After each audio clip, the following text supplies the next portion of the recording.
بسم اللہ الرحمن الرحیم۔ السلام علیکم ورحمۃ اللہ وبرکاتہ۔ مکان تو سامان اور اینٹوں سے بن جاتے ہیں، لیکن گھر کسی نیک عورت کے بغیر نہیں بنتے۔ جو مرد بار بار عورت کو دھوپ میں لا کھڑا کرے، وہ کبھی بھی اس کی چھاؤں نہیں بن سکتا۔ عزت پہلی سیڑھی ہے، محبت دوسری سیڑھی ہے۔ پہلی سیڑھی کے لیے دوسری کا ہونا ضروری نہیں، پر دوسری کے لیے پہلی کا ہونا ضروری ہے۔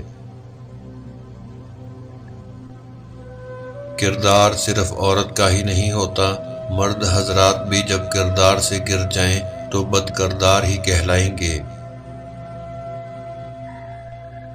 حیادار ہونا مرد پر بھی اتنا ہی واجب ہے جتنا عورت پر، لیکن اس دور جہالت نے شرم و حیا، وفا، قربانی صرف عورت کے نام پر مختص کر دی ہے۔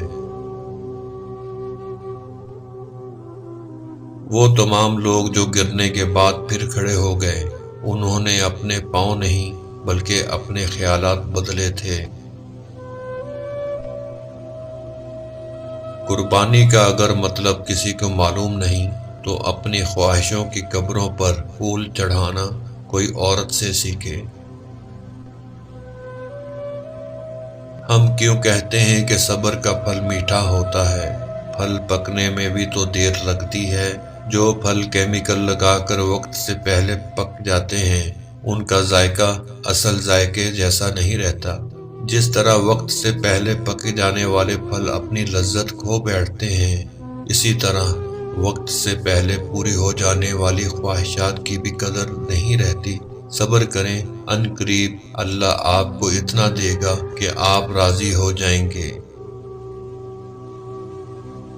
طوائف معاشرے کا وہ مزدور طبقہ ہے جو معاشرے کے امیر اور غریب کی گندگی اپنے جسم سے سمیٹتی ہے اور اپنی مزدوری میں کسی بھی طرح کا دھوکہ نہیں دیتی۔